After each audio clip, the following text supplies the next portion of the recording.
आप सबका स्वागत है दिशा एजुकेशन में। और मैं हूं डॉक्टर सुरेंद्रपाल सिंह। आज जिस टॉपिक पर हम बात करने जा रहे हैं वो टॉपिक है हमारा concept,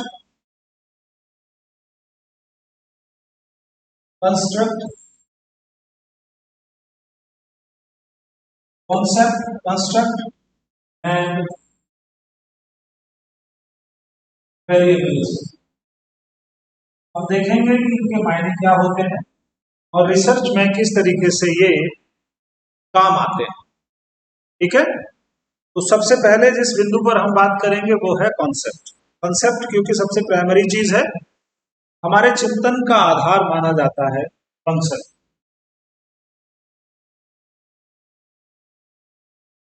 building blocks of thinking, चिंतन प्रक्रिया के छोटे छोटे टुकड़े अगर किए जाएं और अंतिम टुकड़े तक पहुंचा जाए तो वो प्रत्यय होगा, वो कॉन्सेप्ट होगा। होता क्या है concept?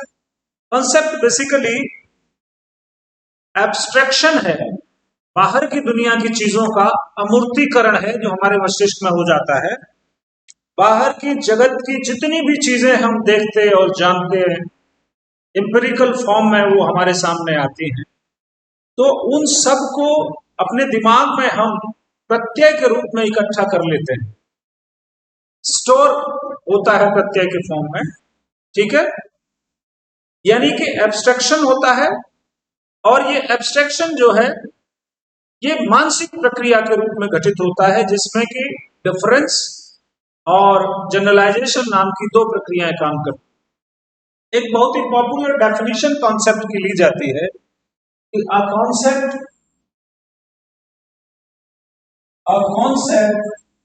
Is a set of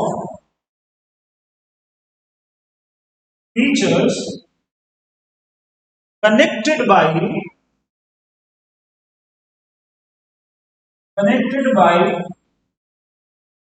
some rule।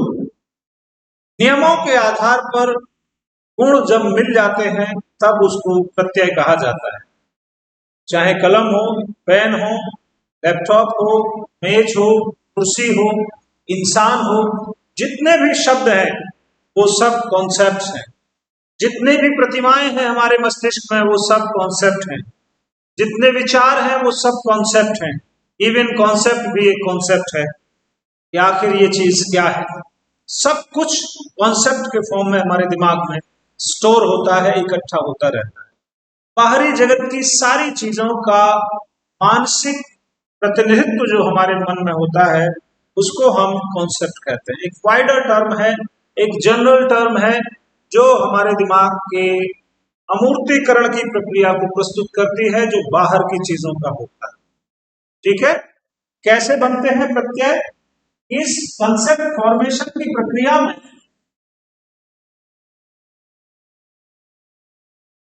Concept formation की जो प्रक्रिया होती है उसके कई चरण होते हैं। सबसे पहली बात होती है ऑब्जर्वेशन।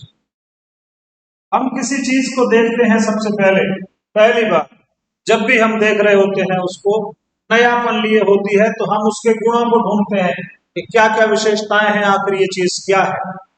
उसके बाद पिछली जो चीजें हमने जानी थी उससे मिलती जुलती उनके साथ उसकी एनालॉजी करते हैं, उनका डिफरेंस करते हैं।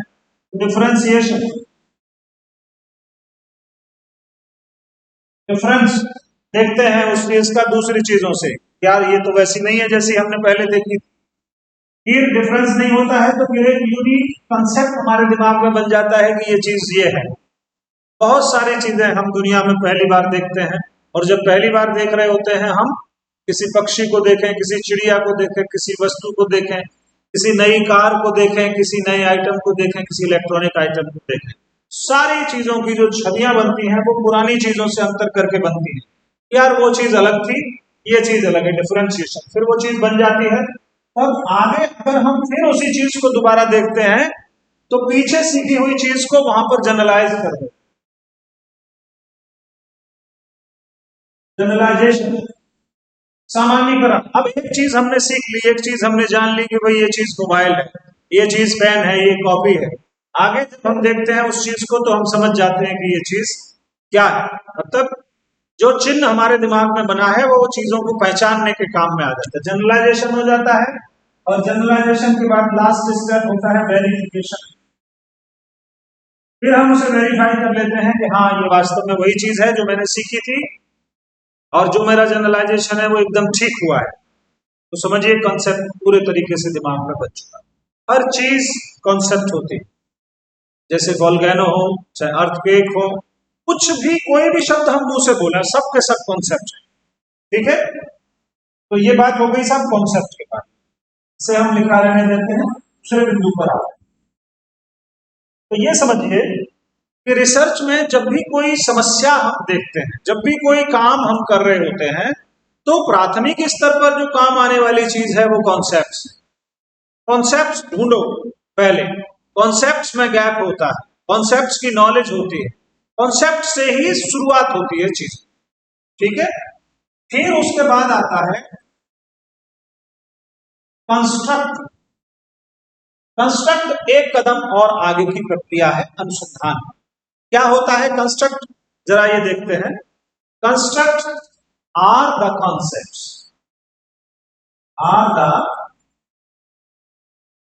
कॉन्सेप्ट्स। पहली बात तो यह है कि जो कंस्ट्रक्ट होता है वो कॉन्सेप्ट होता है। ठीक है, फिर फर्क क्या है? फर्क अगली लाइन में मैं लिखने जा रहा हूं। Concepts are constructs are the concepts adapted for the purpose of study। अध्ययन के दृष्टिकोण से जिन प्रत्ययों का चुनाव किया जाता है, अध्ययन करने के उद्देश्य से जिन प्रत्ययों का चुनाव कर लिया जाता है कि भाई इस चीज की हम स्टडी करने वाले हैं, उसको हम कंस्ट्रक्ट कहते हैं। ठीक है, एक डेफिनेशन कर्लिंगर की है कंस्ट्रक्ट की, वो मैं आपसे शेयर करना चाहता हूं, और वो ये है कि कंस्ट्रक्ट इज ए कॉन्सेप्ट।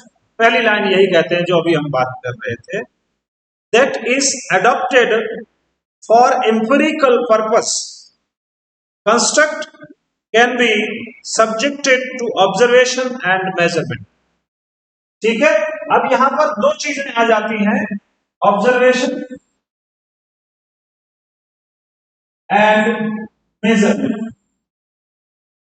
मतलब कि कॉन्सेप्ट इस फॉर्म में हम अडॉप्ट करते हैं कि हम उसे इंपेरिकल फॉर्म में देख सकें और जान सकें, और दूसरा उसका मापन कर सकें। फॉर एग्जाम्पल, हम एडजस्टमेंट की बात करें, इस आप एडजस्टमेंट पर हम स्टडी करना चाहते हैं, अध्ययन करना चाहते हैं। ठीक, एडजस्टमेंट अपने आप में एक कॉन्सेप्ट है, पर इसको हम जब अध्ययन के लिए चुन रहे होते हैं तब हम इसकी एक डेफिनेशन देते हैं। ठीक है, कि हमारे अनुसंधान में इस एडजस्टमेंट शब्द का मतलब क्या है, और जब वो डेफिनेशन इसको दे दी जाती है तो उस डेफिनेशन में दो चीजों का ध्यान रखा जाता है। एक तो उसे एम्पिरिकल यानी कि ऑब्जर्वेबल बना दिया जाता है, और दूसरा मेजरेबल फॉर्म में उसको लिखा जाता है। ठीक है, तो अब यहां पर क्या क्या क्रियाएं शामिल होंगी एडजस्टमेंट को मापने में, वो सब चीजें इसमें शामिल होती हैं। तो कोई भी कॉन्सेप्ट अगर ऑब्जर्वेबल और मेजरेबल फॉर्म में किसी रिसर्च के लिए अडॉप्ट कर लिया जाता है तो उसको कंस्ट्रक्ट कहते हैं। ठीक, अब आगे चलते हैं साहब, ये बात हो गई कंस्ट्रक्ट। ठीक है, कंस्ट्रक्ट के बाद तीसरी जो चीज है वो है वेरिएबल। ये पहला दूसरा और तीसरा वेरिएबल। वेरिएबल क्या है? वेरिएबल बड़ा कॉमन है समझने के लिए, दुनिया की हर चीज वेरिएबल। जिस तरीके से प्रत्यय वेरिएबल, हर चीज दुनिया की कॉन्सेप्ट है, उसी तरीके से हर चीज वेरिएबल। फिर अंतर क्या है कॉन्सेप्ट और वेरिएबल में, कंस्ट्रक्ट और वेरिएबल? देखिए, कॉन्सेप्ट जो है एब्स्ट्रैक्शन होता है बाहर की दुनिया की चीजों का। आदर्शात्मक तरीके से देखें तो कॉन्सेप्ट कुछ भी हो सकता है, और कॉन्सेप्ट के साथ मेजरमेंट और ऑब्जर्वेशन की कंडीशन अप्लाई नहीं होती, पर वेरिएबल के साथ दो कंडीशन अप्लाई होती है। कोई भी चीज तभी वेरिएबल होगी जब वो वेरी करे, ठीक है, उसकी मात्रा को कम ज्यादा किया जा सके। दूसरा मेजरेबल, जब मात्रात्मक रूप से वो अंतर हो सके और जब उसको हम माप सकें तब हम उसको वेरिएबल कह सकते हैं। यानी कि जब कंस्ट्रक्ट जो है मेजरेबल फॉर्म में लिखा जाता है या बोला जाता है तब उसको हम वेरिएबल कहते हैं। लिख देता हूं, a variable a construct in a measurable form, a construct in a measurable form is variable। ठीक है, पूरी तरीके से अमूर्त चीज, आधी अमूर्त और आधी मूर्त, और पूरे तरीके से मूर्त चीज। यहां मापन और आनुभविक होना जरूरी नहीं है, यहां मापन और आनुभविक होना जरूरी है, और यहां मात्रा और मापन होना जरूरी है। पूरे तरीके से कॉन्क्रीट फॉर्म में जब किसी कॉन्सेप्ट को हम ले आते हैं और क्वांटिफाई कर देते हैं हम उसको मात्रा के आधार पर, और हम उसको मेजर कर सकते हैं किसी भी स्केल के थ्रू। तो मेजरमेंट के बेस पर जब किसी कंस्ट्रक्ट को ले लिया जाता है तो वही वेरिएबल हो जाता है, उसकी मात्रा में हम अंतर करते चलते हैं। ठीक है, तो साहब ये हुए आपके कॉन्सेप्ट, कंस्ट्रक्ट और वेरिएबल। अब रिसर्च के प्रोसेस में अगर हम इन तीनों के बारे में बात करें तो हम बड़े सिंपल फॉर्म में एक फॉर्मूले की तरह इनको लिख सकते हैं। सबसे पहली प्राथमिक चीज कॉन्सेप्ट, यहीं से शुरुआत होती है हमारे चिंतन की। पहली चीज है कॉन्सेप्ट, के बाद थोड़ा सा और कॉन्क्रीट फॉर्म में, एम्पिरिकल फॉर्म में, मेजरेबल फॉर्म में जब चीज को ले आते हैं तो वो कंस्ट्रक्ट बन जाती है, और जब उस कंस्ट्रक्ट को हम बिल्कुल एकदम क्वांटिफाइड करके मेजरेबल फॉर्म में लिख देते हैं तो वो वेरिएबल बन जाता है। हम कंसेप्ट को वेरिएबल में बदल सकते हैं, बदला जा सकता है, लिखा जा सकता है मात्रात्मक फॉर्म में। सारी चीजों को नहीं, पर कुछ को लिखा जा सकता है, कुछ ऐसे भी होते हैं जिनको नहीं बदला जा सकता। ठीक है, तो ये प्रक्रिया है कंसेप्ट से वेरिएबल तक लाने की किसी भी चीज को, ताकि हम उसे मात्रात्मक और आनुभविक रूप प्रदान कर सकें, और रिसर्च की जो मानदंड है, रिसर्च के जो क्राइटेरियाज हैं, उन पर उसको खरा उतार सकें। तो ये ब्रीफ इंट्रोडक्शन है इन 2-3 चीजों का। फिर मिलते हैं एक नए टॉपिक के साथ एक नई क्लास में। तब तक के लिए थैंक यू सो मच।